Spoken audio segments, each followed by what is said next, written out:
Good morning, students. Let us continue chapter 18 of our accountancy. The name of the chapter is Financial Statements of Sole Proprietorship. Today we are going to discuss about balance sheet.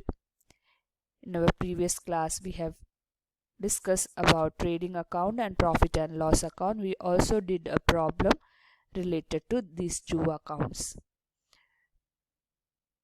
Now let us see what is balance sheet.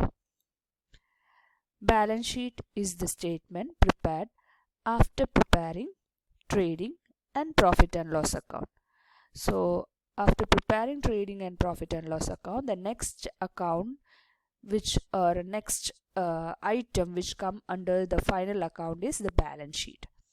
Balance sheet is not an account, it is a statement. Balance sheet is a statement which sets out the assets and liability of the firm or an institution as at a certain date.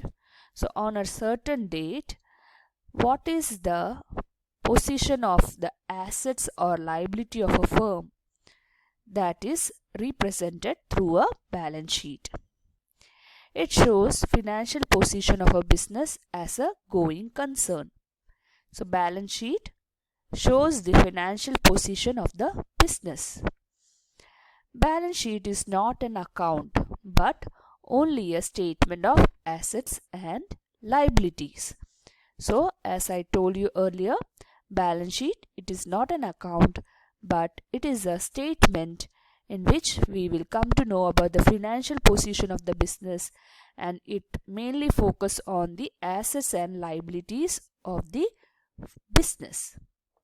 Total of asset side and liability side should match. That means it should tally. Okay, our balance sheet should tally. That is, our asset side should be equal to the liability side. So this is a small introduction about the balance sheet. Now let us see the format of a balance sheet. As a title of this account, or as a title, you have to write the balance sheet of, that is the name of the firm or business. You have to write at the top and continue as at. After asset, you have to write the financial year for which you are preparing the balance sheet.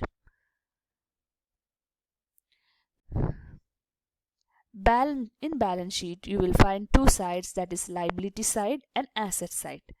In liability side, you will show all the obligations.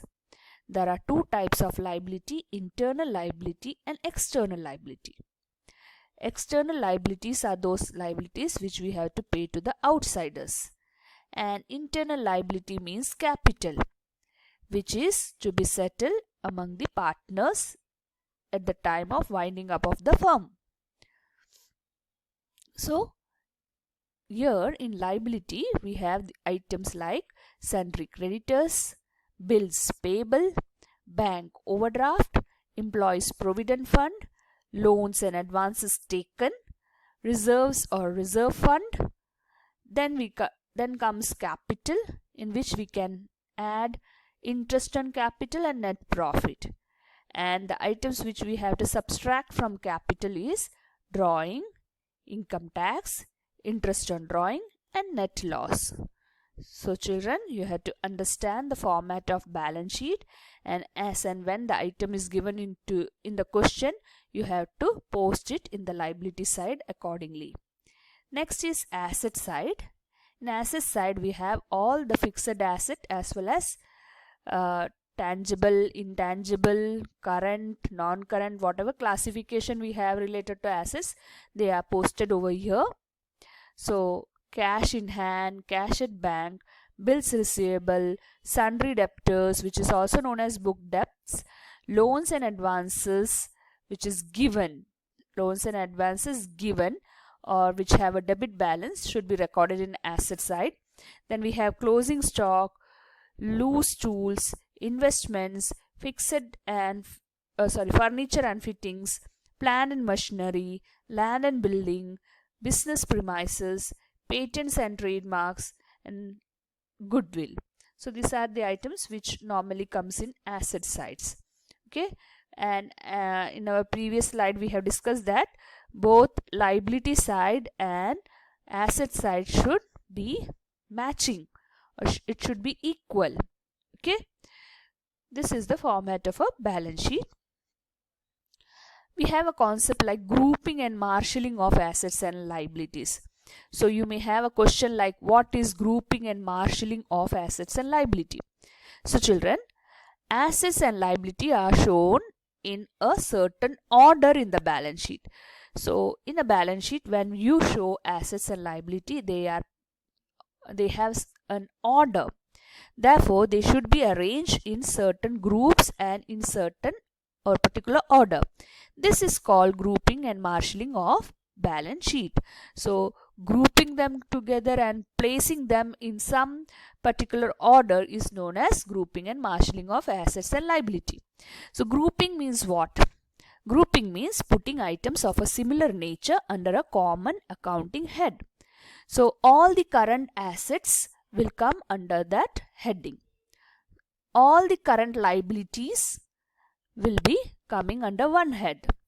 Okay, all fixed assets will be placed in one place. So according to some heads, common accounting heads, they are placed, or they are those items are put together in a group. The arrangement of assets and liability in a particular order in the balance sheet is called marshalling.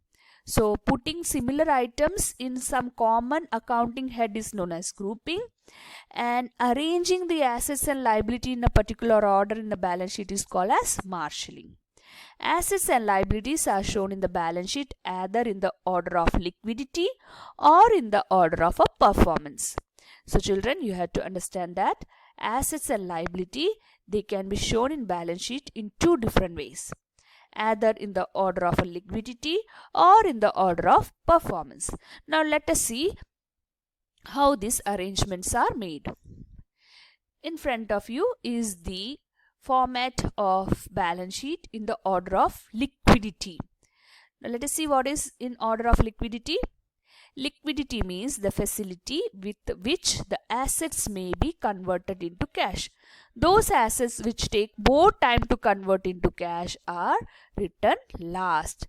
So we will arrange the order of our assets and liability in such a way that which one is taking more time to convert into cash will be placed at the last. Okay, so cash in hand is already in cash form, a more liquid form, or quickly convert, it's actually in cash form. And the item like goodwill, it takes time to get converted into cash. So according to that order, we have arranged the items of assets, that is in the form of liquidity. Liabilities are shown first as short-term liability and then as long-term liability, and last of all as capital. So if you see bills payable, sundry creditors, these two items and bank overdraft, these three items are short-term liabilities. They will quickly converted into cash. Within a period of 1 year, this will be converted into cash. But if I'm talking about loan, it will take sometimes more than 1 year. So it is less liquid. Hence it is placed after current liability, and then after non-current liability, what is to be shown? It's capital. Okay, in capital you have to add net profit and less drawings. So this is a format of liability in the order of liquidity, that is more liquid asset will come in the first and less liquid asset will come in the last. Next is in the order of permanence. So assets which are to be used permanently in the business are not meant to be sold are written first. So permanent or those assets which will not be sold out quickly will be written at the first. So see, goodwill, land and building, plant and machinery, furniture, investment, these items will be there in our business for a long period of time, or we can say permanently. So land and building, that is a permanent assets. So these items will come first, and in the order of their permanence they will be written. So you can see cash in hand, that is not a permanent source, it will come and go, so it has been written at the last. In capital, in the order of liability, you can see capital, that is the most permanent item in the balance sheet, so that will be shown first, and accordingly the items will get listed down, like bills payable, which will be converted into liability after a period of within a period of 1 year, so that have a less permanence. So in the order of permanence, this is the way how you are supposed to arrange the balance sheet. Okay, now let us do a problem. Illustration 21 from your textbook. Draw the balance sheet of R. Kumar as at 31st March 2020 from the following information in the order of permanence. So they have given you the format in which order you have to prepare the balance sheet. So the first thing what you have to write is balance sheet of R. Kumar as at 31st March 2020. So you are preparing a balance sheet for R. Kumar. It is given in the question as it is, write it down. The accounting year is also given to you as at 31st March 2020. So I have written that as it is.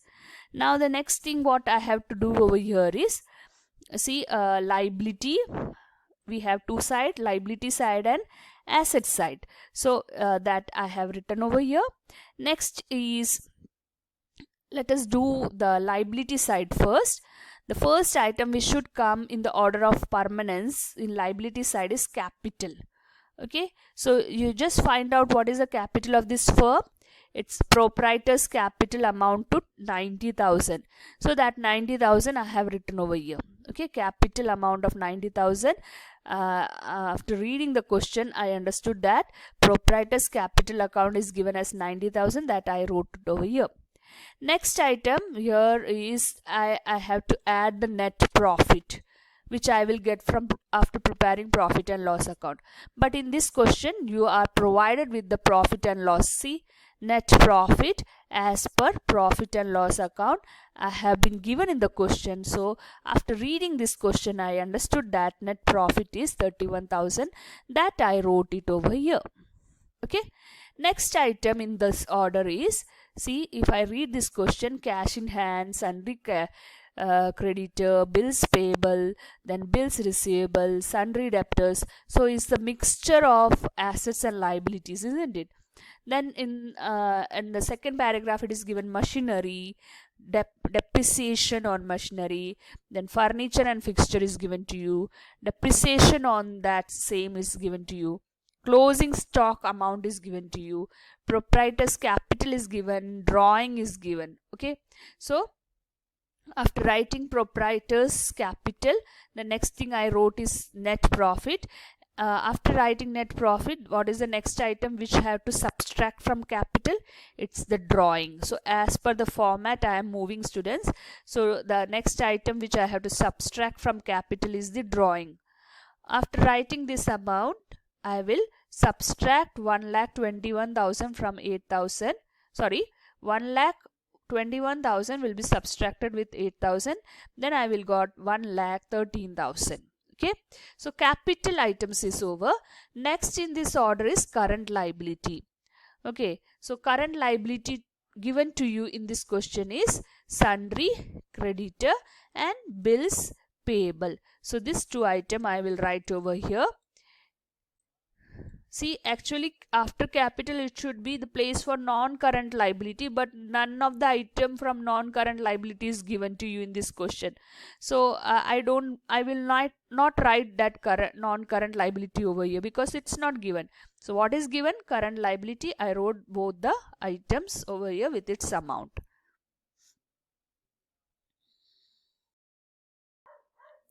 Now after balance sheet we will move to assets. So in assets, the first item which come in the order of permanence is the fixed assets. So in our question it is given that machinery is a fixed asset, so I will write machinery first. Then machinery value is given to us as 85,000. In inner side I will write machinery as 85,000. Why I wrote the machinery in inner side is I have a depreciation on that machinery. So depreciation provided for the year on that machinery is 8,500. So you know that depreciation is an item which reduces the value of fixed asset. So from this machinery of 85,000 I will reduce 8,500 of depreciation. So the value which will come in the outer column is 76,500 as machinery. Okay, so the present value of machinery is 76,500. Now the next item is furniture and fixture. The value is 21,000. I will write in the inner column 21,000. In fixed furniture also there is a depreciation given to you as 2,100. So less depreciation 2,100. The outer amount after deducting 21,000 from 2,100 is 18,900. Okay, so from 21,000 when I subtracted 2,100 I will get 18,900. Now only two items is given in our question as fixed asset. Rest of the item like current assets is the item of item like cash in hand, bills receivables, debtors, and then we have a cash in hand. See, stock is that closing stock, that is the stock over here. Okay, the stock given to you as 15,400, that is the closing stock. Then we have bills receivable. You can find bills receivable in the question itself. Bills receivable is 5,300 there, that we have posted over here. Then we have sundry debtors of 18,000 that I have written over here, and cash in hand of 11,200 I have written over here. Then adding both the side of liability and assets, I get 1,45,300. So if you add both the side, you will get that both our liability and asset is matching. Okay, so it's tallying. Our balance sheet tallied with 1,43,300. So children, this is how you are supposed to post the items in the balance sheet, and your balance sheet should tally with equal amount. Okay, so today we discussed about balance sheet. Format of balance sheet was discussed. We saw what is grouping and marshalling of assets and liability. We saw there are two orders of marshalling, that is in the order of liquidity and in the order of permanence. Then we did a problem related to balance sheet. So practice some more problems, attend the test paper, and write down the notes in your notebook. Meet you in the next class where we will discuss more problem from our final account. Till then, goodbye.